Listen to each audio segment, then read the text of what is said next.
Magic has numerous sets released each year, and each set has its own mechanics, art, and identity. Sometimes a set uses an already established identity, like one of this year's standout sets, Doctor Who. As the cards were shown off, fans of Magic were given new tools to work with, and fans of Doctor Who were able to view their beloved franchise immortalized in the greatest game in the world. Fans of both get to nerd out over how the show is represented wonderfully through the well-designed cards.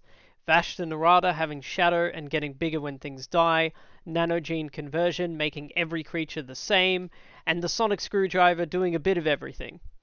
But there's one card that I think blends both worlds together in an incredible way, giving us one of the best designed Magic cards in history, Blink. Let's tackle the Doctor Who element first, for those that might not be familiar with the show.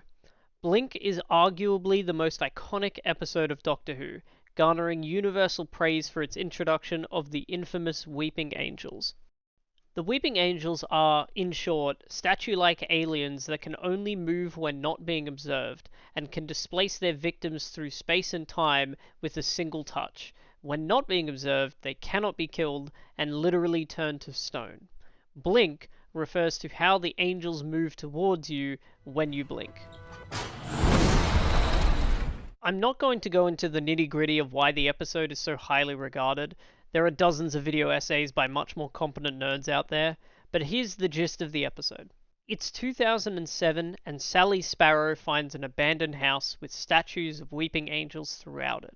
Upon exploring the house, she uncovers instructions left to her from the year 1969 by none other than the Doctor. As the story unfolds, two people get flung into the past by the Weeping Angels and leave behind further clues for her to assist the Doctor in escaping 1969 and stop the Weeping Angels from stealing the TARDIS. The two infamous phrases, wibbly wobbly timey wimey and don't blink, both come from this episode, each both receiving their own magic representation as well. Heading into the magic of the card, pun intended, you're probably asking why the card Weeping Angel isn't here instead. I think this card is fantastic in its own right, and deserves its own spotlight as well, but there's a reason why Blink is more intriguing. It's a saga. Sagas tell a story over a period of turns. As each one passes, another counter is added to the card, and the corresponding chapter triggers as you progress to the next part of the story, eventually sacrificing the saga after the final chapter. All the Doctor Who sagas are based on episodes, and I can't praise the merging of those ideas enough, as each one is designed like you're watching the episode they represent, but now unfolding in the game you're playing. What sets Blink apart from every other saga in Magic's history is the way this story progresses. Instead of following the linear progression of its chapters, it instead alternates between the two. The first turn you play Blink, you trigger the first chapter. The next turn, you trigger its second. But on the third turn, you go back and trigger the first chapter again. And on the fourth turn, you end with the second chapter a final time.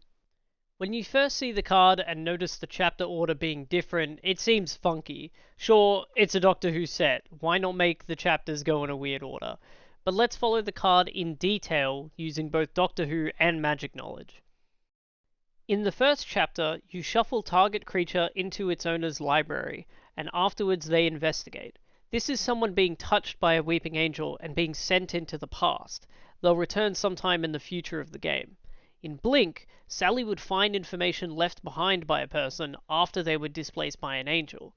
Sally uses those clues in figuring out how to combat the angels, just as the player who investigated uses the clue to draw a card, finding an out for the incoming angel, and getting closer to encountering that creature again. In the second chapter, you create a Weeping Angel. The token has First Strike because they always get to you before you get to them. Vigilance, because they don't get weaker after attacking their victims, they get stronger, and the final wording of, whenever an opponent casts a creature spell, this permanent isn't a creature until end of turn, because an opponent has recognized the angel only after it has sent away their companion. They understand the threat it poses, and just like Sally, they need help from a creature that can assist in maintaining eye contact, but only until the end of their turn, as they'll need to give their eyes a rest.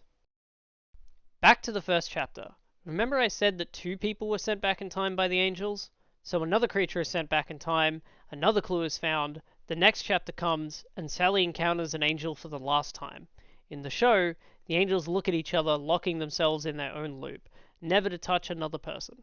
In the game, the saga is sacrificed, never to send another creature into a library. But why word it like this? Aside from it looking really stupid, why not write each chapter twice and have them triggered down the card like all the other sagas? The Doctor told us why. To effect, but actually, from a non-linear, non-subjective viewpoint, it's more like a big ball of wibbly-wobbly, timey-wimey stuff. Sagas normally progress linearly over time, but Blink is a time loop episode. At the end, Sally relays all the information she gathered to the Doctor so that the loop can start again. Another Sally will have a first encounter with the angels, another creature will get shuffled away, more clues are left behind. Who's to say the second time we begin these effects that it really is only the second time, and not the 10th? The final small point of intrigue, the name of the card. Blink. Eyes only have 2 states, chapters, if you will, closed and open. Closed and sent through time, and open to see the threat in front of you. Keep your eyes on the card, because remember... Don't blink. Don't even blink. Blink and you're dead.